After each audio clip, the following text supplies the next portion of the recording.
네, 안녕하십니까. 미래에셋 자산운용에서 해외 주식 담당하고 있는 최성민 팀장입니다. 이번 상품은 저희가 처음 기획할 때부터 사실은 굉장히 직관적이고도 쉽게 투자자분들께 다가갈 수 있도록 설계를 하였습니다. 그렇기 때문에 이름에서 보시는 것처럼 대부분의 전략들이 쉽게 나타나 있는데요. 저희가 실제로 글로벌에 투자하고 BBIG라는 성장형 전략에 집중을 하고 또 액티브하게 투자하는 전략을 가미하고 있습니다. 이 중에서 BBIG라는 항목은 저희가 곧 다시 한번 깊게 설명드릴 거기 때문에요. 액티브라는 부분만 먼저 말씀드리게 되면 그동안 ETF는 패시브형이 대부분이었습니다. 패시브라 함은 벤치마크를 추종하고 거기에 맞춰서 운용하게 된 형태인데요. 액티브는 이번에 저희가 미래에셋 자산운용에서 두 종을 도입을 하게 되었고 벤치마크가 존재하지만 벤치마크 대비해서 초과 성과를 발굴해내는 전략을 통해서 남다른 수익률을 발굴해내는 것이 주요 목표인 전략입니다. 네, 저희 상품은 기본적으로 벤치마크를 추종하는 베이직 전략과 추가 성과를 추가하는 알파 전략으로 나눠져 있습니다. 그렇기 때문에 두 가지로 나누어서 절반 정도는 나스닥에 투자를 하게 되고요. 나머지 절반 정도는 글로벌 BBIG라는 항목에 투자를 하게 됩니다. BBIG는 들어보신 분들도 있으시고 생소하신 분들도 있으실 것 같습니다. 축약어입니다. 기본적으로 배터리, 바이오, 인터넷, 게임을 지칭하는 말이고요.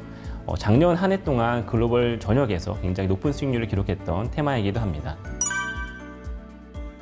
저희 상품은 세 가지의 주요 특징, 다른 상품과의 차별성을 가지고 있습니다. 첫 번째가 집중이라는 부분이고요. 두 번째가 분산, 세 번째가 선택이라는 부분입니다. 하나씩 설명드리면요. 집중이라는 부분은 저희가 일반적인 성장형 주식형 전략과 달리 BBIG라는 항목에 집중한다는 부분에 있습니다. 사실 성장형 전략이라고 한다면 저희가 이미 많은 부분에 접해본 것 같습니다. 성장형 전략을 추구하는 일반적인 펀드들도 많고요. 기본적으로는 저희가 ETF 같은 것들 통해서도 나스닥에 투자하는 상품들 많이 보셨을 것 같습니다. 하지만 저희는 저희 미래에셋 자산운용 전체에서 추진하고 있는 앞으로 3년에서 5년을 바라봤을 때 혹은 그 이상을 바라봤을 때 좀 더 매력적으로 다가올 수 있는 이 BBIG라는 항목에 더 집중하는 전략을 차용하여 사용하고 있습니다. 두 번째로는 분산이라는 측면입니다. 저도 회사에서 해외 주식을 수년간 운용하고 있습니다만 가장 힘들게 다가오는 순간은 저희가 많은 부분 투자한 종목들이 나쁜 뉴스로 주로 신문이나 저희가 활용하는 포털에 등장하는 때인 것 같습니다. 그렇게 되면 저희가 펀더멘털이 견고하다는 부분을 알고 있지만 워낙에 등락이 심해지니까요. 마음의 고생이 좀 심하고 그런 부분들이 스트레스로 다가오면서 조금 더 빠른 매도 결정을 하게 되는 경우도 있었던 것 같습니다. 이런 부분을 통해서 저희는 BBIG든 아니면 좀 더 다른 부분에 있어서건 테마에는 집중을 하되 개별 기업에 대한 위험을 낮출 필요가 있다고 생각을 했습니다. 그런 부분을 저희는 분산 투자를 통해서 구현을 하고 있어요. 기본적으로 저희가 좋아하는 종목들이 있지만 어떤 특정한 한두 종목들이 전체 펀드의 수익률을 좌우하지 않도록 그런 부분들을 나타내고 있고요. 이런 부분들을 저희는 EMP 전략이라는 것들을 통해서 나타내고 있습니다. EMP 전략이 좀 생소하실 수도 있을 텐데 ETF를 통해서 포트폴리오를 구현한다는 의미입니다. ETF에는 각각 적게는 50개, 많게는 100여 개 이르기까지 종목들이 담겨져 있는데 저희는 이러한 ETF를 한 번 더 포트폴리오를 만듦으로써 아주 깊은 수준까지 분산 투자를 이뤄내게 되었습니다. 실제로 저희 포트폴리오에는 ETF에 포함되는 종목들을 모두 합쳤을 때 기본적으로 200개 이상, 300여 개 이상까지도 종목들을 가져갈 수 있습니다. 이런 부분을 통해서 저희가 원했던 테마에는 집중을 하지만 기본적으로 종목에 대한 위험은 낮출 수 있는 형태의 포지션을 취할 수 있게 되었습니다. 마지막은 선택이라는 부분입니다. 저희가 액티브 전략을 쓰기도 하지만 기본적으로는 ETF 형태이고 또 해외형 EMP 전략입니다. 저희 미래에셋 자산운용은 ETF에 대해서도 강점이 있고 또 하나 EMP에 대해서도 강점이 있는 하우스입니다. ETF는 저희가 타이거라는 브랜드를 통해서도 국내에 잘 알려져 있고요. 글로벌 X나 다른 ETF 계열사를 통해서도 실제로 해외에서도 약 400여 개 가까운 ETF를 운용하고 있습니다. 이런 부분을 통해서 저희가 오랫동안 네트워크나 아니면 리서치 분야에 이르기까지 ETF에서 강점을 계속해서 키워왔다고 생각을 하고 있습니다. 또 하나는 EMP 분야입니다. 저희가 해외에 상장되어 있는 ETF들을 다시 한번 조합하는 방식을 통해서 주로 저희 팀에서 EMP 형태로 많이 운용을 하고 있고요. 리테일 상품도 있지만 기관 투자자에 이르기까지 다양한 투자자들을 통해서 저희가 많은 상품들을 공급해왔고 또 오랜 기간 레코드를 쌓아왔다고 자부하고 있습니다. 이러한 두 가지 결합을 할 수 있는 유일한 하우스 그리고 유일한 팀이 저희 미래에셋 자산운용의 자산배분 운용팀이라고 생각을 하고 있고요. 이러한 강점을 통해서 저희가 차별화된 상품과 앞으로 안정적인 성과를 전달해 드릴 수 있을 거라고 저희 생각하고 있습니다. 사실은 가장 메인이 되는 부분이지만 설명이 좀 늦은 것 같습니다. 이제부터 BBIG에 대해서 저희가 어떤 생각을 가지고 있는지 잠시 말씀을 드리도록 하겠습니다. 첫 번째 B는 배터리에 대한 부분입니다. 사실은 배터리 좀 많이 오른 거 아닌가 이렇게 생각하실 수도 있을 것 같아요. 저희가 예를 들어서 이번 분기 배터리 어떨 것 같은가 하신다면은 저희는 금리가 낮아지고 계속해서 배터리에 대한 수요가 늘어나고 있기 때문에 긍정적이다 이렇게도 말씀드릴 수 있을 것 같습니다.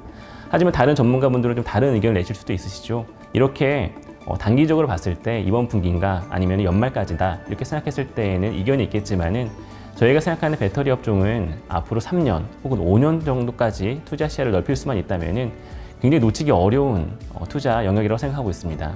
쉽게 생각하게 되면은 실제로 배터리 업계는 2016년부터 성장률이 굉장히 가파르게 상승을 하고 있습니다. 이런 부분이 사실 이미 주가에 반영돼 있다고 생각하시는 분도 있겠지만은 계속해서 5년 혹은 그 이상의 경로에서는 현재 디젤 차들을 대체하면서 자율주행차나 전기차들이 계속해서 수요가 많아질 거라는 데에서는 대부분의 전문가들도 이견이 없으신 것 같아요. 이렇게 강하게 성장하는 세그먼트 중에 하나인 배터리에 대해서 저희가 투자하는 것이 옳다고 생각을 했었습니다. 두 번째 B는 바이오에 대한 부분입니다.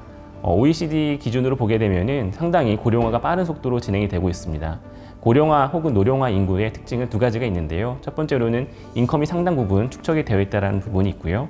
두 번째로는 충분히 본인의 건강을 위해서 자금을 지출할 수 있는 의사가 있다는 부분입니다. 사실 이런 부분은 한국도 마찬가지고 큰 시장 중에 하나인 중국에서도 발생하고 있는 상황입니다. 이렇게 노령화 혹은 고령화가 진행되는 시대에 있어서 이런 부분에 초점을 맞출 수 있는 바이오 기업들은 계속해서 시장이 넓어지는 부분이 있기 때문에 수혜를 받을 수 있는 종목들이라고 생각을 하고 있습니다. 다음은 I에 대한 부분이고요. I는 인터넷에 대한 부분입니다. 저희가 집중하는 이번 인터넷에 대한 부분은 클라우드 부분입니다. 클라우드는 사실은 데이터로부터 설명을 출발해야 될 것 같습니다. 데이터는 개인에서부터 기업에 이르기까지 계속해서 수요가 증가하고 있습니다. 쉽게 생각하면 저희는 데이터를 통해서 온라인상에서 영화나 음악을 금방 볼 수 있고요. 또 5G 이후로 자율주행차 시대가 도입하면서 계속해서 자율주행차 간의 상호 데이터도 소비가 진행이 되고 있는 것 같습니다. 기업들도 계속해서 데이터를 저장하거나 효율적으로 사용하기 위한 수요가 있는 것 같고요. 이런 데이터 확장 시대에 있어서 하드웨어 측면에서는 반도체 업종들이 좀 수혜를 받을 수 있을 것 같고 소프트웨어나 인프라로 보게 되면은 클라우드 업체들이 가장 큰 수혜를 받게 될 것 같습니다. 마찬가지로 이러한 데이터의 확장은 앞으로 3년 혹은 5년으로 바라봤을 때 이 추세가 과연 지금보다 더 성장성이 떨어질까를 고민하기 어려울 만큼 꼭 놓치기 어려운 투자 영역이라고 생각을 하고 있습니다. 마지막은 G, 게임에 대한 부분입니다. 게임은 앞서 말씀드린 세 가지의 세그먼트 대비해서 좀 생소하다고 생각하실 수 있을 것 같습니다. 저희가 생각하는 게임이라는 게 좀 온라인상에서 레저를 즐기는 거에서만 한정해 생각하실 수 있기 때문에 그렇고요. 지금도 여러 가지 국면에서 저희가 가상적인 세계를 만들고 그 안에 활동하는 영역들이 점점 증가를 하고 있지 않습니까? 그런 부분까지 확장이 된다면 이러한 게임 영역도 앞으로 중장기적으로 바라봤을 때 성장성이 굉장히 가파르게 발생할 수 있고 마찬가지로 주식 투자를 함에 있어서는 놓치기 어려운 세그먼트라고 저희가 생각을 하고 있습니다. 앞서 말씀드린 부분을 마지막으로 요약하고 말씀을 꼭 드리고 싶은 부분이 있다면요. 투자를 함에 있어서 저도 마찬가지입니다만은 중장기적으로 투자하는 것이 좋은 것 같습니다. 또한 우량주에 투자하는 것도 중요한 것 같고요. 이러한 부분에 있어서는 조금 더 투자자 입장에서도 명확하게 이해할 수 있는 상품이 있어야 되고 또한 그 상품도 운용 전문가 입장에서는 앞으로 잠깐씩 흥행할 수 있는 상품이 아니라 중장기적으로도 추세적으로 수혜성이 있는 상품이어야 될 것 같습니다. 저희가 이번 상품 기획하면서 그 두 가지 포인트에 맞춰서 준비하려고 노력을 많이 했습니다. 앞으로 단기적으로는 수익률이 어떻게 된다 단언하기는 어렵지만은 앞으로 중장기적으로 바라봤을 때 꼭 유의미한 상품이라고 생각을 하고 있습니다. 중장기의 관점에서 이 상품을 사랑해 주시면 감사할 것 같습니다. 고맙습니다.